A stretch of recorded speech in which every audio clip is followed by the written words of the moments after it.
वालेकुम students.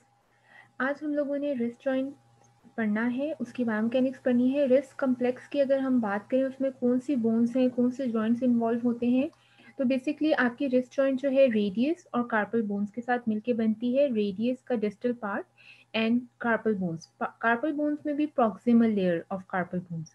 Proximal layer में आपकी स्केफॉइड, ल्यूनेट, ट्राइक्यूट्रम और आप इसको ट्राइक्यूट्रल भी कह सकते हैं।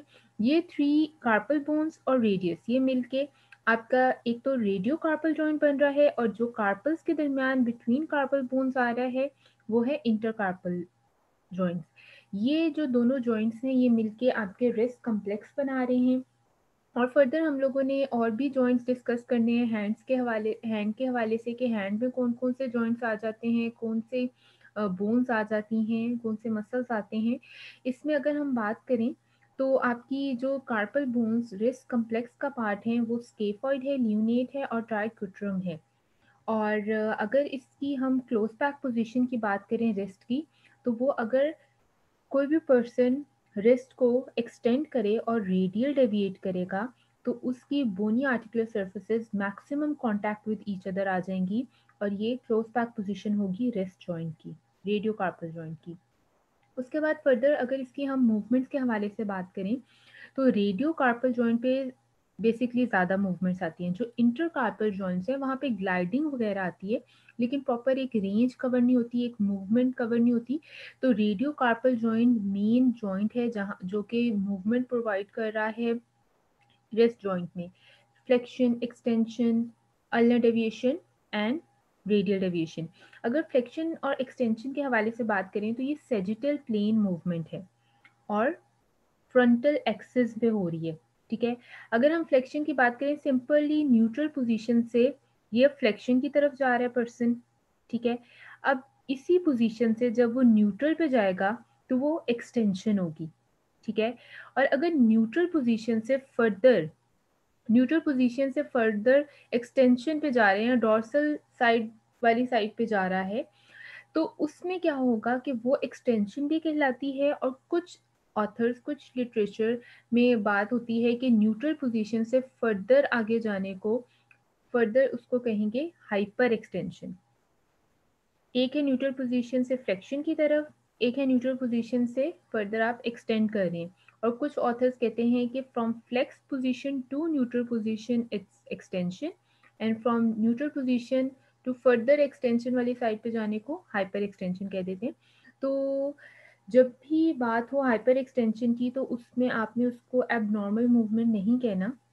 कुछ ऑथर्स इसको नॉर्मल फिजियोलॉजिकल मूवमेंट में भी कंसिडर करते हैं कि hyper extension from neutral position, जिस तरह के शोल्डर में भी हमने डिस्कस किया था।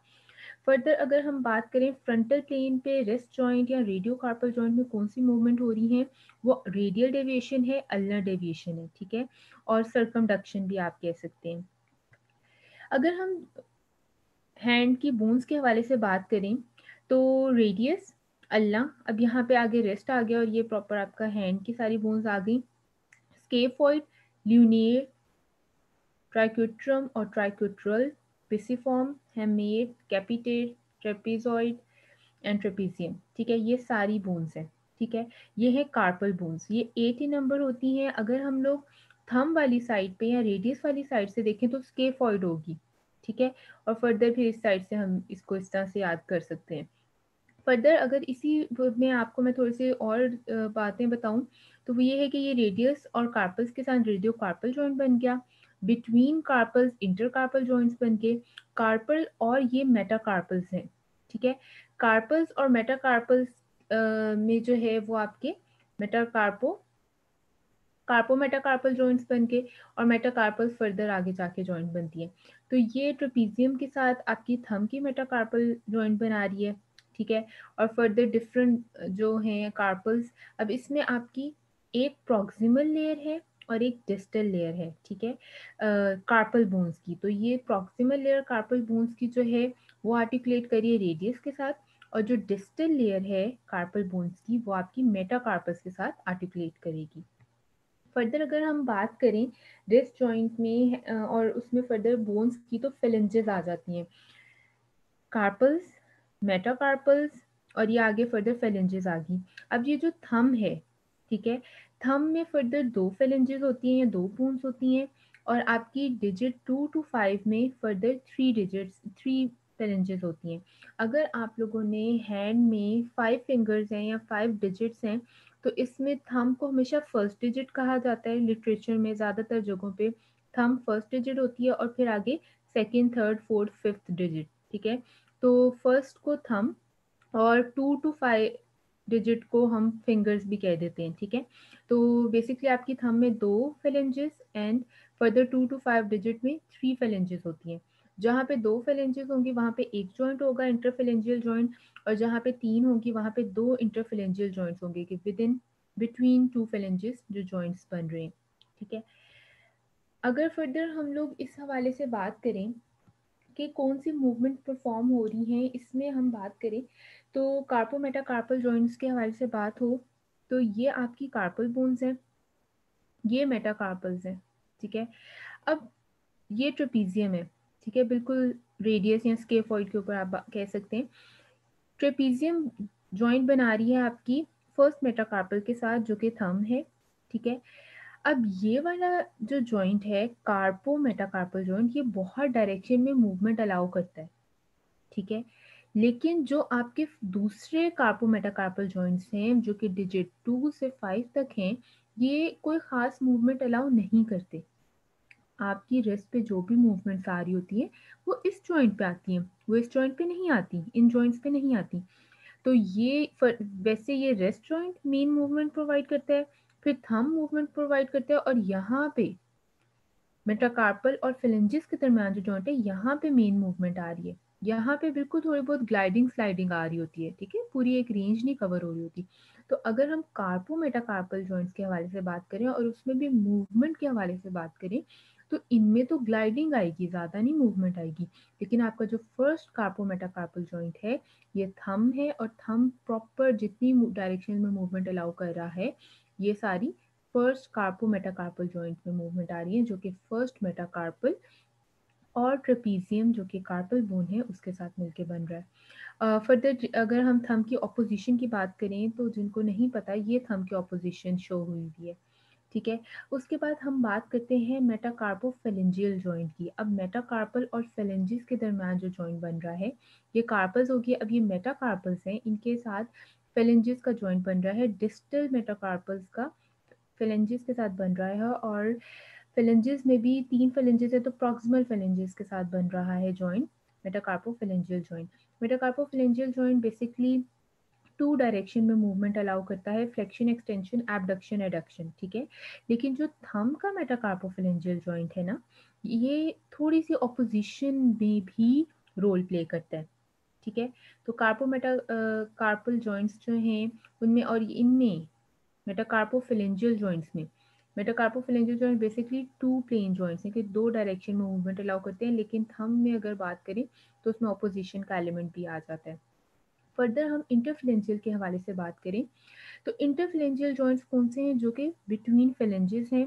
तो 3 फिलेंजेस हैं तो उसमें 2 जॉइंट्स आ जाएंगे, प्रॉक्सिमल इंटरफिलेंजियल जॉइंट, डिस्टल इंटरफिलेंजियल जॉइंट।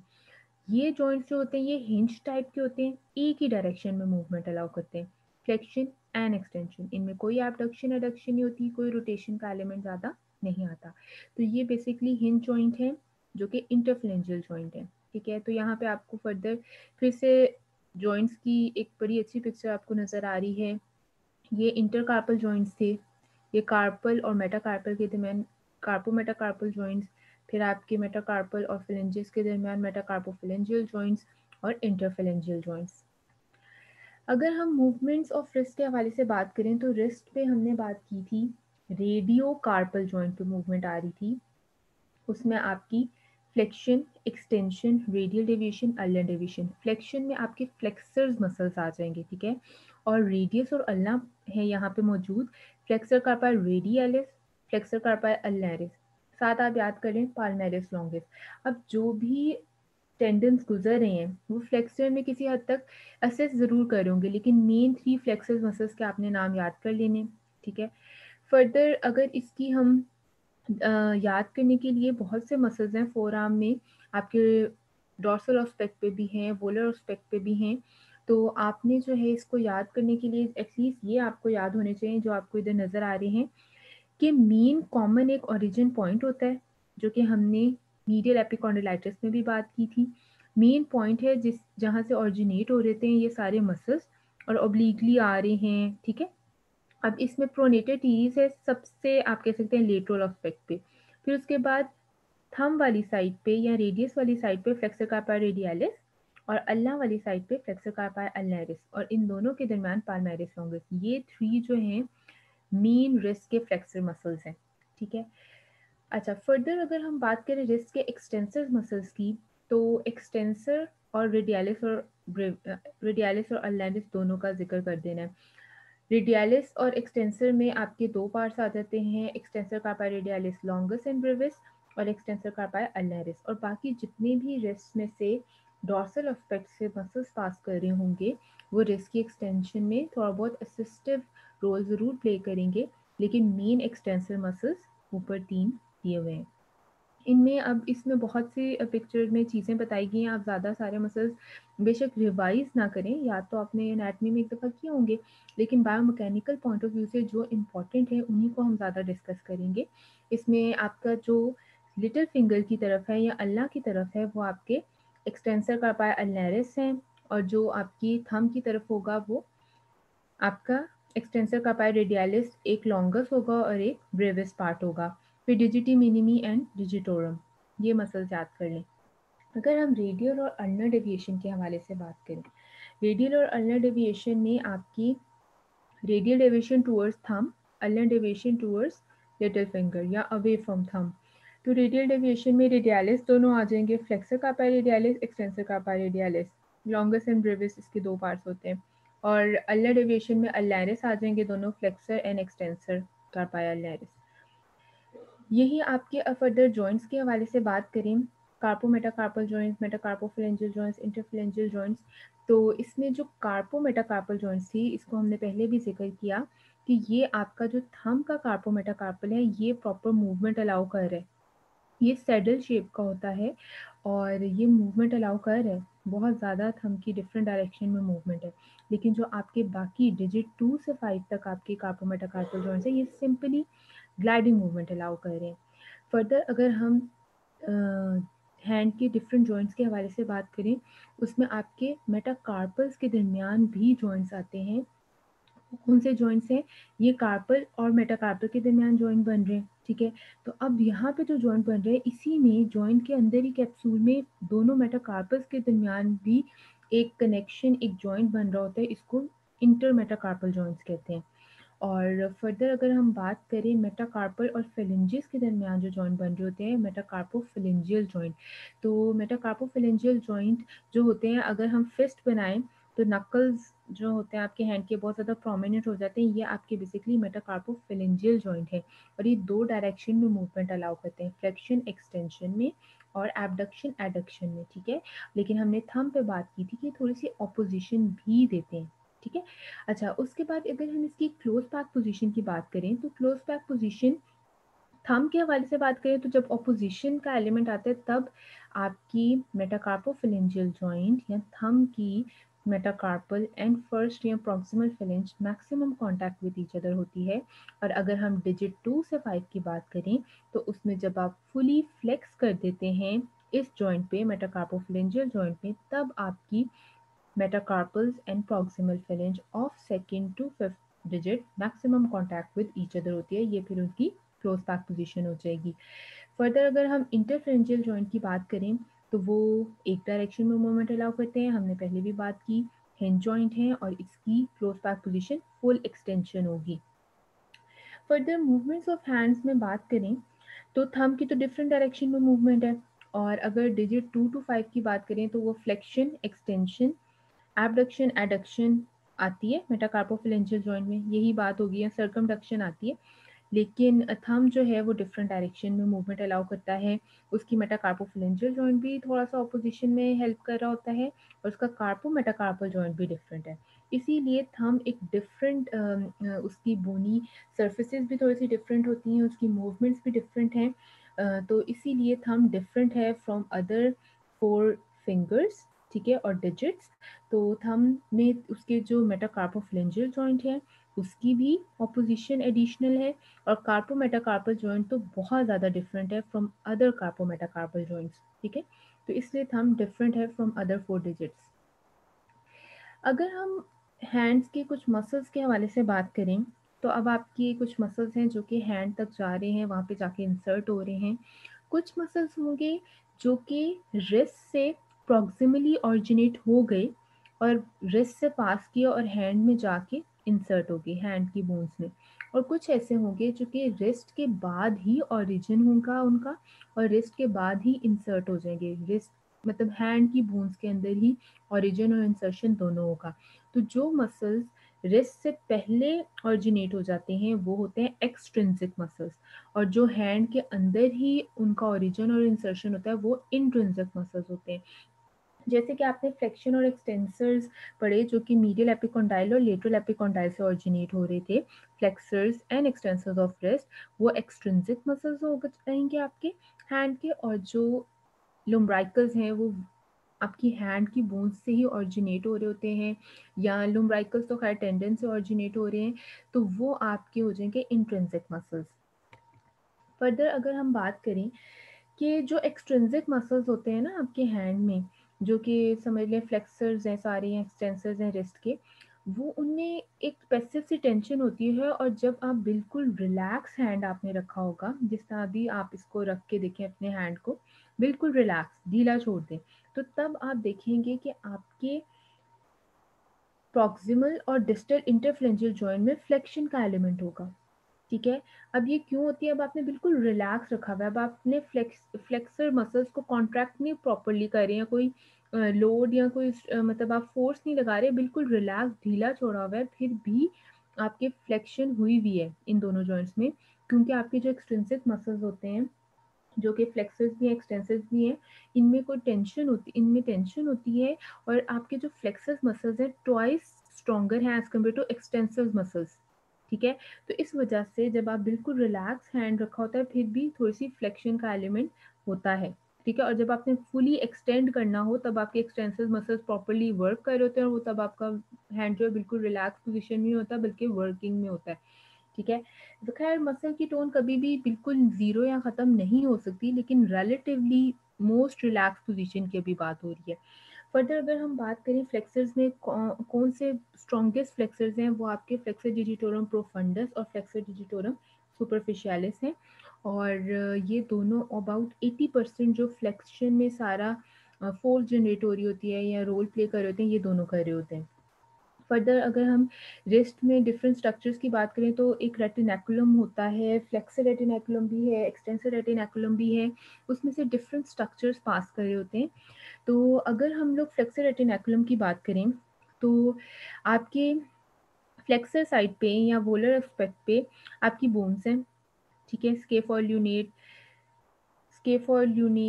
ठीक है, अब इसमें क्या होता है कि आपकी एक शीथ होती है जो कि कनेक्ट करती है बोन्स को, और दरमियान में ये जो कनकेव सरफेस है यहाँ से दरमियान से सारे मसल्स गुजर जाते हैं, वो मसल्स के टेंडन्स गुजर रहे हैं, डिफरेंट स्ट्रक्चर्स गुजर रहे हैं, और ऊपर शीथ है। अब ये एक टनल सा बन गया। ठीक है, अब इसमें डिफरेंट स्ट्रक्चर्स पास कर रहे हैं, डिफरेंट स्ट्रक्चर्स को एक स्पेस मिली हुई है जहाँ से वो पास कर रहे हैं। ठीक है, इसमें नर्व भी गुजर रही हैं, इसमें टेंडन्स भी गुजर रहे हैं। ठीक है, अब फ्लेक्सर कंपार्टमेंट है या आपका वोलर एस्पेक्ट है तो फ्लेक्सर मसल्स पास करें। ठीक है, अब इसमें क्या होता है कि अगर इसमें किसी भी टेंडन की इन्फ्लेमेशन हो या फ्लेक्सर रेटिनैकुलम की इन्फ्लेमेशन हो तो अल्टीमेटली क्या होता है कि स्वेलिंग होती है, उनको उनकी ऑब्वियसली जो है साइज बड़ा हो जाएगा स्वेलिंग होने की वजह से, तो जो सराउंडिंग स्ट्रक्चर्स होते हैं वो कंप्रेस होने लग जाते हैं, स्क्वीज होने लग जाते हैं, या उन पे इम्पिंज होने लग जाते हैं। ठीक है, तो इसमें इसी में कि आपका कोई ना कोई टेंडन इम्पिंज हो रहा है, इसमें जब आपकी मीडियन नर्व इम्पिंज होने लग जाती है, तो मीडियन नर्व जब इम्पिंज होगी तो वो जहाँ जहाँ आगे जाके सप्लाई करेगी वहाँ पे नमनेस, टिंगलिंग, पेरेस्थीजिया की सेंसेशन, पेरेस्थीजिया वगैरह होना शुरू हो जाएगा। ठीक है, लॉस ऑफ सेंसेशन हो सकता है स्वेयर केसेस में। ठीक है, उसको pin needle like sensation feel होगी। ठीक है, तो ये बड़ा ही इम्पोर्टेंट पॉइंट है, ये कार्पल टनल सिंड्रोम में आप लोगों ने बहुत दफ़ा ज़िक्र किया होगा। इसमें भी हमने फर्दर इसकी इंजरीज़ में ज़रूर इसको डिस्कस करेंगे, तो या ओवर यूज़ में। तो इसमें क्या होता है कि आपकी जब मीडियन नर्व फ्लेक्सर रेटिनेकुलम के अंदर या आप कह सकते हैं कार्पल टनल के अंदर कंप्रेस हो रही होगी, तो अल्टीमेटली वो कंप्रेशन के सिम्पटम्स देगी जहाँ जहाँ पे मीडियन नर्व सप्लाई करती है। तो इसमें जो है आप इसको कह सकते हैं कि कार्पल टनल में जब मीडियन नर्व कंप्रेस होगी तो उसको कार्पल टनल सिंड्रोम कहते हैं। फर्दर अगर हम बात करें कि फ्लेक्सर रेटिनेकुलम कहाँ-कहाँ पे अटैच हो रहा होता है, तो हमने बात की कि बोन्स इस तरह से मौजूद हैं और एक कनकेव सरफेस है। तो आपका फ्लेक्सर रेटिनेकुलम आपकी हेमेट, पिसिफॉर्म, अल्ना वाली साइड पे हेमेट और पिसिफॉर्म और रेडियस वाली साइड पे स्केफॉइड और ट्रेपीजियम के साथ अटैच होता है, ठीक है? और ये शीथ अटैच होती है और ये पूरा एक टनल बना रहा है, दरमियान से सारे स्ट्रक्चर्स पास कर रहे होते हैं। कुछ स्ट्रक्चर्स हैं जो कि इस कार्पल टनल से पास कर रहे हैं, कुछ स्ट्रक्चर्स हैं जो कि उसके अबव पास कर रहे होते हैं, ठीक है? तो मीडियन नर्व के स्ट्रक्चर को आपने याद रखना है, बाकी एक दफ़ा गो थ्रू कर लीजिएगा, लेकिन मीडियन नर्व इसमें मेन याद रखने वाली चीज़ है कि ये यहाँ पे से गुजर रही है और फिर बाद में इसमें कंप्रेशन भी आ सकता है। फर्दर आपकी एक्सटेंसर साइड पे या डॉर्सल ऑस्पेक्ट में एक्सटेंसर रेटिनेकुलम भी होता है।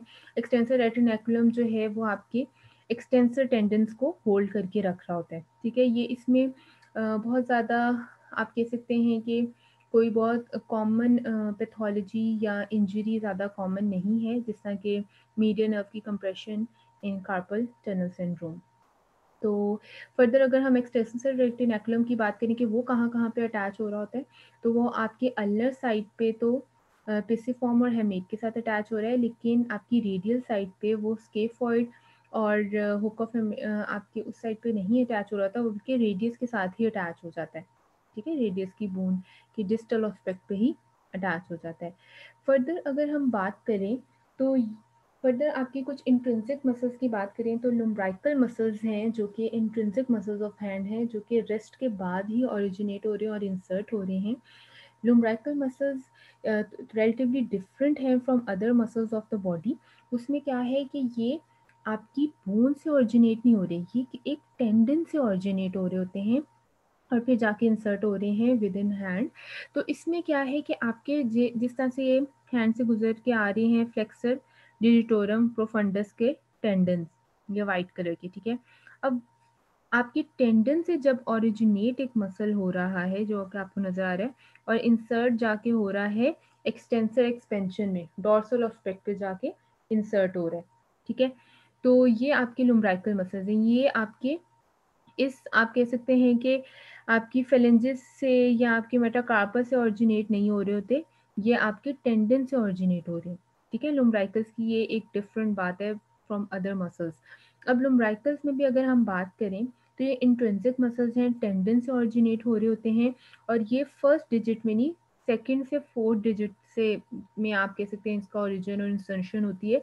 और बेसिकली अब इसमें अगर हम बात करें तो ये टेंडेंसी यहाँ से ओरिजिनेट हो रहे हैं, तो आपका जो फर्स्ट और सेकंड लुम्ब्राइकल है ना, ये यूनिपिनेट है, ठीक है?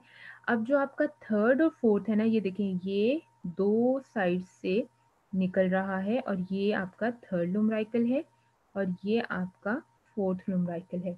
तो आपके फर्स्ट टू जो होते हैं लुम्ब्राइकल्स यूनिपिनेट होते हैं और जो थर्ड एंड फोर्थ होता है वो बाइपिनेट होते हैं। ये था आप लोगों की anatomy of wrist joint. Further हम इंशाल्लाह इंजरीज पढ़ेंगे रिस्ट जॉइंट की। अल्लाह हाफिज़।